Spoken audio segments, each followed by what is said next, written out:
Umdlali webhola uSiyanda Ndlovu odabuka eKenville enkabeni yeTheku unesifiso sokulekelela umndeni wakhe uxoshe ikati eziko. The 12-year-old goalkeeper has been selected kwiqembu elizohamba liyokwenza ama-trials ngoJune 2025 in the United Kingdom. uNdlovu is part of a group of talented boys from disadvantaged communities in Durban who've been carefully selected ukuthi bayebonakalisa ithalente labo during the trials for League 1 side Charlton Athletic FC. Ngiphatha kahle kakhulu ngoba mina engikufunayo ngifuna ukuthi ngikwazi ukuthi ngiphumelele khona ngizosiza umndeni wami ngoba ngiyabona isimo ngiphansi kwaso ukuthi sikanjani. Jabulele kakhulu ngiyafuna ukusiza umndeni wami ukuthi kubuhlungu emndenini oqala engaka nje une passport nje nako lokho kuyakhombisa umehluko nje kakhulu sibheke okukhulu kakhulu kuyena nje sijabule kakhulu ngaye nje uyakhuluma ngebhola mhlawumbe mengabe sihlaleli naye sixoxa esho nje futhi ukuthi ibhola uyalithanda ngizwe mhlawumbe ngimbuzi sometimes ngithi uma ungabe uphumelele ebholeni yini yongenzela yona esho ethi hayi into yokuqala engiyokwenzela yona ngiyokuthengela umuzi qala. Owayengumdlali weBafana Bafana ni-Orlando Pirates uMcFish usethule uhlelo aimed at giving young boys from diverse backgrounds ithuba lokushintsha impilo zabo.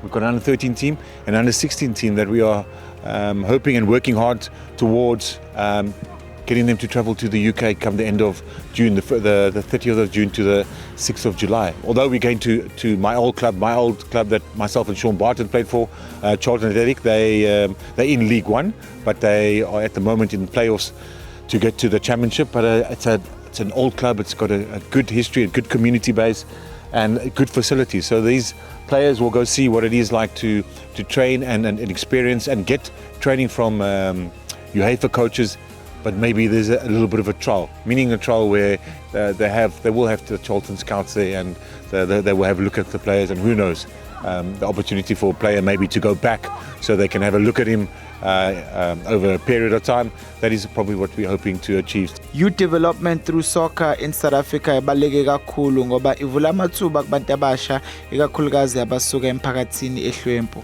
So a majority in Ghana that we work with come from various backgrounds, but most of them are, I'd call it previously disadvantaged backgrounds or currently even disadvantaged. So, but the talents and the dedication to the sports and the work, Iona, that has impressed me the most, and ability icon. And what we have tried through Foundation and where I can also assist, what we have tried to do is make sure that we try to bridge the gap between the haves and the have-nots and just make it about pure talent and dedication up. And I've been very impressed from what I've seen through Abafana, coming from different areas, different backgrounds, but they all come together to have one goal, which is probably build relationships and probably forge a career through sports and soccer specifically.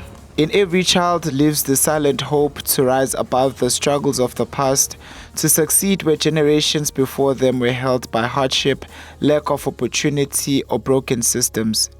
Their dreams carry not only their own ambition, but also the unfinished hopes of those who came before them. Singajabula kakhulu kona-ke ukukhuluma iqiniso noma engaphatheka kungakakhona lowo buhlungana bamakho ngoba uyathanda ngosamukulu embone eseduze kwakhe kodwa mase kukhulunywa ngokuthi uyaphumelela ngicabanga ukuthi angajabula kakhulu naye esekwazi ukubona izinto izithelo zalelo khunjana lokudlala akwenzayo.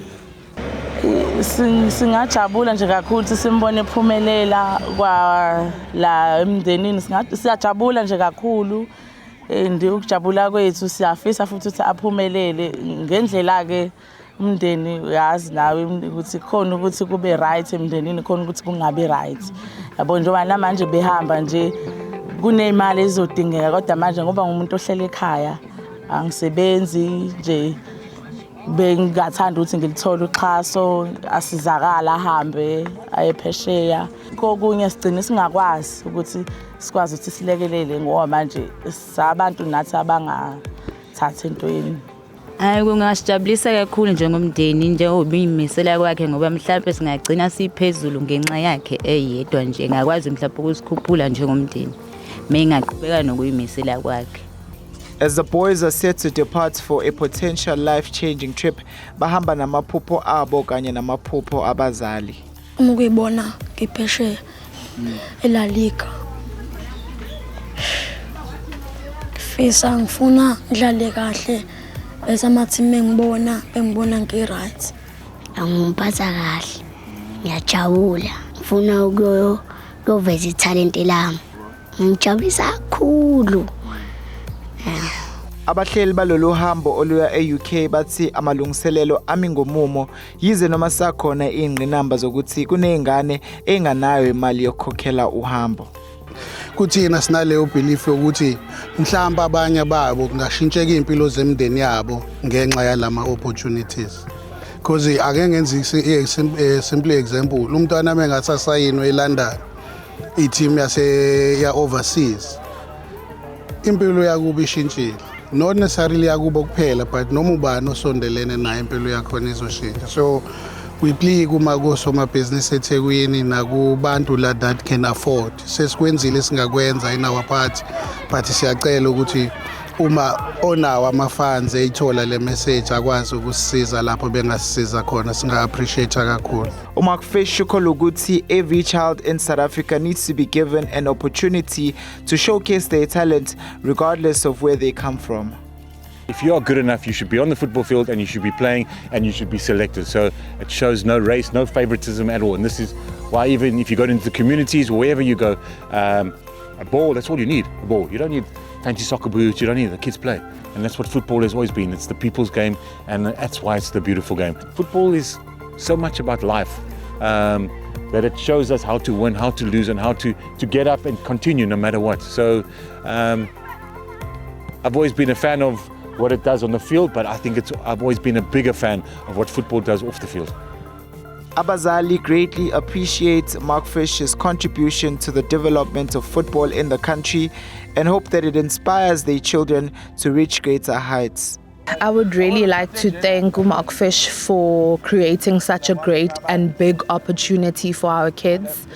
Nje Nkosi yami naye njengoba give back to our kids is I think football is very close to his heart. So I feel like uzoba encourage ingane ukuthi nazo njengoba naye waqala at a very young age nabo bangaqala at a very young age, and if they want to pursue and be serious about soccer, they can pursue the career in the long run and become a living legend soccer star as he is.